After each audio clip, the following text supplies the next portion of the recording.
there, and thank you so much for joining me for this video.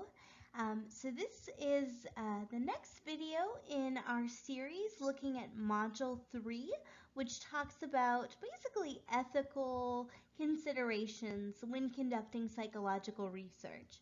So in this particular video, I am going to review some of the most egregious ethical violations that psychologists and other scientists have committed over the years that eventually led to a national code of ethics that we all have to follow. Okay? So for most of this video, I am going to talk about one of the most egregious breaches in ethics known as the Tuskegee syphilis study.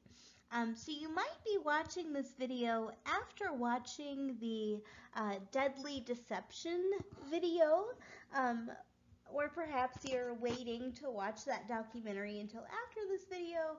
Either way, you will learn a lot about the Tuskegee syphilis study by the time you complete this module.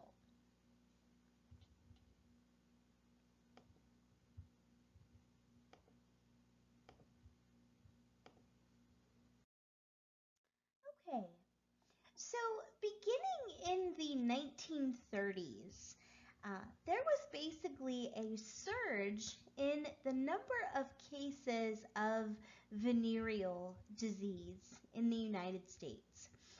So typically this was something that would only affect certain populations.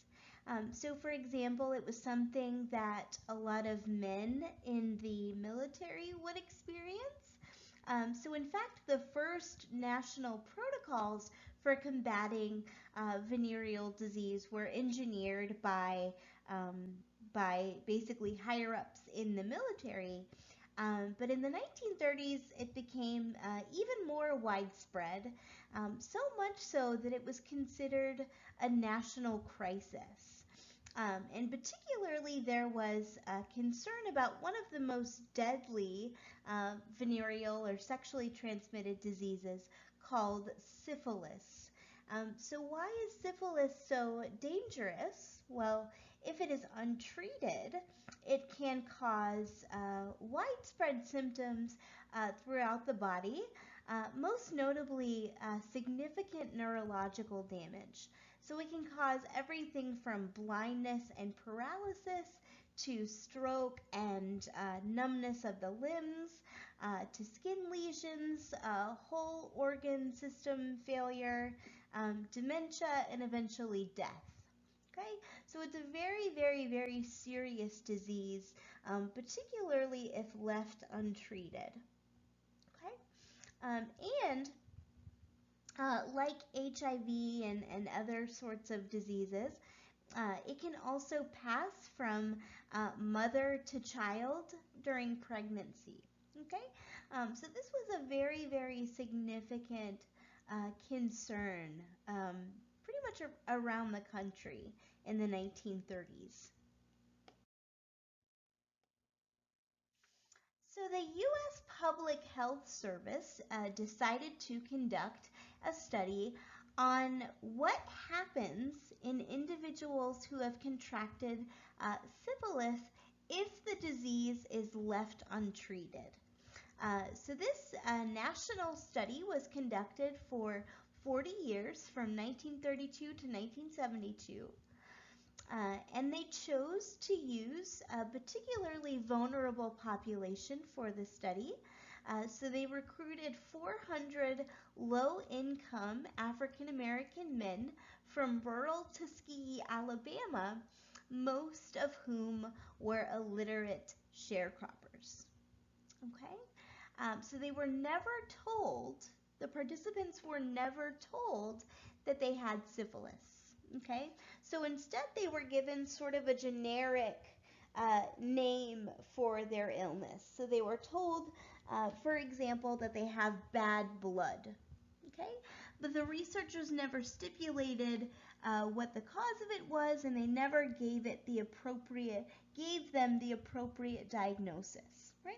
So right away, this represents um, a violation of informed consent, right? So you guys are familiar with informed consent and why it's important.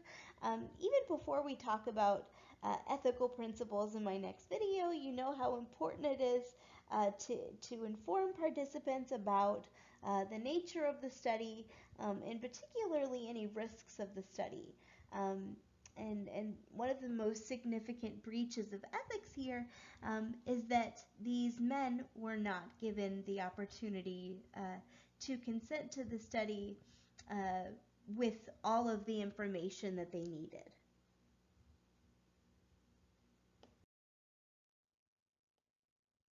Okay, so in addition to the violations of informed consent, again, the purpose of the study was to investigate what happens when syphilis is left untreated for long periods of time. So while the men were told that they would be given treatment for their bad blood, in fact, they were given a placebo. Okay, so a placebo is essentially sugar water, right, or a sugar pill that has no active ingredients to treat any disease. So they were basically not given any treatment for the illness. Okay, and the researchers continued to withhold treatment from the participants even after the invention of penicillin. Right, so penicillin was the first antibiotic and is very, very, very effective in the treatment of syphilis and essentially cures it. But because the researchers were determined to study the effects of untreated syphilis, they continued to deny treatment to these men who still didn't know that they had syphilis. Um, and furthermore, the results of this study were published in many, many prominent medical journals. And the journals, the editors of the journals, and most of the scientists who read the articles failed to question the ethical implications of this study. It wasn't until 1965 that there started to be any word of dissent. Okay, so the first dissent came from Erwin Schatz, who was a doctor, a physician in Chicago, only 4 years out of medical school. So Schatz read the article in a medical journal and was horrified and wrote a letter directly to the study's authors, kind of confronting them about this egregious, unethical, or breach of ethics. And the letter was read by one of the study's authors and promptly ignored.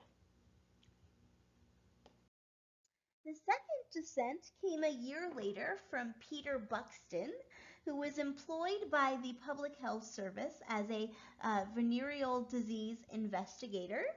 Okay, so he too found out about the disease and or about the study and sent a letter to the national director of the Division of Venereal Diseases, right? And remember that this was a significant health crisis, considered to be a significant health crisis. So this was a large branch of the Public Health Service. So he sent a letter to the director of this Division of Venereal Diseases expressing his concerns about the ethics of the study.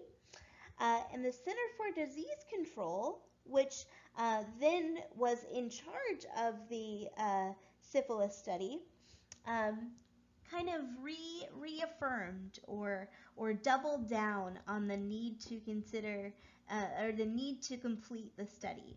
Okay, so essentially the goal of the study outright, okay, and the primary investigators from both the Public Health Service and the Center for Disease Control professed, stated outright that the objective of the study was to wait until all 400 of the participants had died and could be autopsied before stopping the study. Okay? In 1968, William Carter Jenkins, who was also employed by the Public Health Service as a statistician at that time, uh, founded a newsletter that focused on discrimination in the health, education, and welfare department, which is part of the Public Health Service. Um, and he basically called for an end to the Tuskegee study, citing the many ethical violations, but he was ultimately not successful. So it wasn't until Buxton, the who initially wrote the letter about the Tuskegee syphilis study to the Division of Venereal Diseases. It wasn't until Buxton finally went to the press in the early 1970s that there was a nationwide campaign to end the study. Okay, so immediately the story was shared at the Washington Star and eventually the New York Times, and it became front page news. Okay. And then, following the leak to the press, Edward Kennedy called for congressional hearings, and Buxton and other health, education, and welfare officials testified. And as a result of the press leak and the public outcry, the Center for Disease Control and the Public Health Service appointed an advisory panel to review the study, and that advisory panel decided that the study should be terminated as it was unethical and medically unjustified.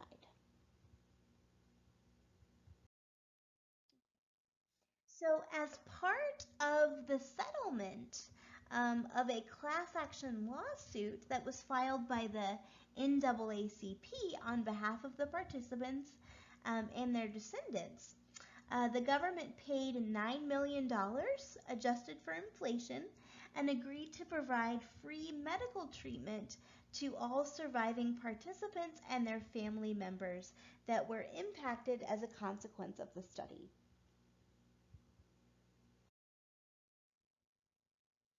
As far as the consequences of the Tuskegee syphilis study, okay, the victims of the study, again all African American, included numerous men who died of syphilis, 40 wives who contracted the disease, and 19 children who were born with congenital syphilis.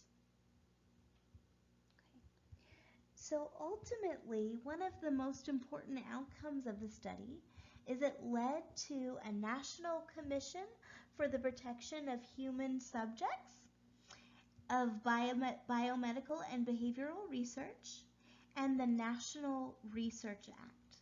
So we'll talk more about the National Research Act in my next video, but it basically requires that all federally funded institutions that conduct any sort of biomedical or behavioral research have to have what they call an institutional review board.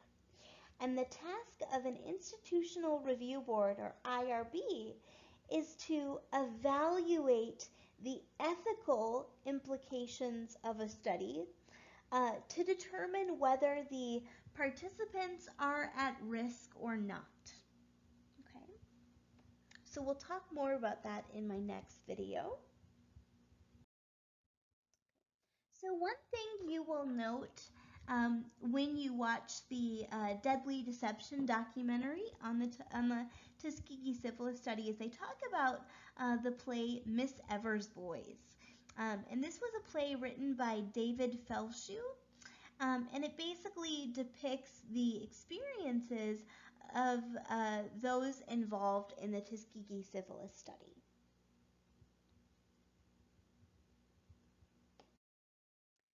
So many of the consequences of the Tuskegee syphilis study are still being experienced today, right? So the impact of the Tuskegee syphilis study is still very prevalent today. So obviously the biggest impact was on the study participants themselves, But it also has continued to affect the rate at which African Americans participate in clinical and public health research.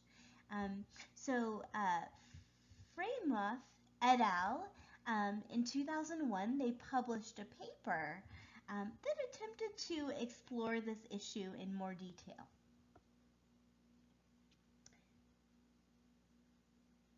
So participation in biomedical and psychological research is going to be essential for all ethnicities and races, right? If we want to have an adequate picture of the entire population, right? However, for a multitude of reasons, participation is low. Participation of African Americans is low. And one of the biggest reasons for that is that, like I said, the legacy of past abuses of human subjects, particularly those in the African American community. So this article reported the results of 7 focus groups. So 7 focus groups in Chicago, Washington, D.C., Atlanta, and Los Angeles. And so their task was basically to improve recruitment and retention in research. Okay? So what they did is they examined the knowledge of the research process that participants had, as well as their attitudes toward medical research, their knowledge of the Tuskegee syphilis study, and their reactions to the play Miss Evers' Boys. Right? And so what the article found, okay, is that many of the participants had kind of a limited understanding of the research process. And there was also a general distrust of informed consent procedures and a distrust of researchers in general, which posed a significant barrier as far as recruitment in studies. And the study also found that in general, participants believed that research was important, okay, but they clearly drew a distinction between the types of research they'd be willing to participate in and their motivations for doing so, right? So there was a limited willingness to participate in research, and there was generally an antagonist relationship between the participants and researchers in general, right? So kind of a summary quote from the article is that no scientific experiment inflicted more damage on the psyche of Black Americans than the Tuskegee syphilis study. Okay? So again, even the participants, even after the legacy of the victims of the study, the Tuskegee syphilis study continues to have a profoundly negative impact on the African American community and on the relationship between scientists and members of this community.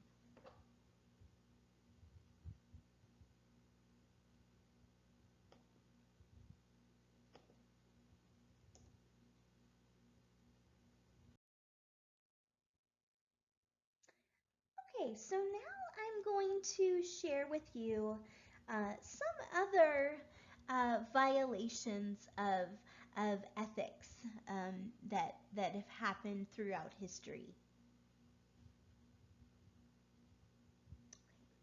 So in 1939, a speech pathologist or speech expert and psychologist named Wendell Johnson wanted to test the theory that stuttering was a learned behavior that manifested as a result of parental criticism. So Wendell Johnson decided that in order to formally test this theory, he would select children who currently resided in a local orphanage and had no pre-existing speech disorders or speech impediments. Okay, and in an effort to force them to purportedly develop a speech impediment or to develop stuttering, essentially, he repeatedly badgered the children and criticized them extensively for any speech imperfection with the goal, okay, so this was the goal that was outright stated by Wendell Johnson for the study, which was to turn these healthy, normally speaking children into stutterers, essentially by emotionally abusing them. Okay? And by the way, he never succeeded in his goal, so the children never developed any sort of stuttering habit.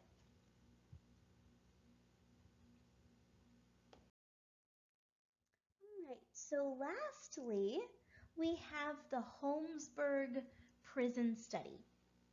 So for 20 years, a dermatologist used the inmates of a Philadelphia prison as the willing subjects of tests on shampoo, foot powder, deodorant, and later mind-altering drugs and toxic materials.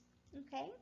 He claimed the studies were unethical, or were ethical rather, because the subjects were paid volunteers.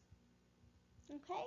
So again, there is a horrifying and long history of significant breaches of ethics among biomedical scientists as well as behavioral scientists. Okay? So what I'm going to talk about in my next video is I'm going to talk more about the National Research Act and the IRB and the ethical principles that scientists, not just nationally but all over the world, are mandated to follow, and why these principles exist, and how these principles were developed out of concern for these ethical breaches of ethics that we've just talked about. All right, so I hope you have a fantastic day, and I look forward to seeing you in my next video.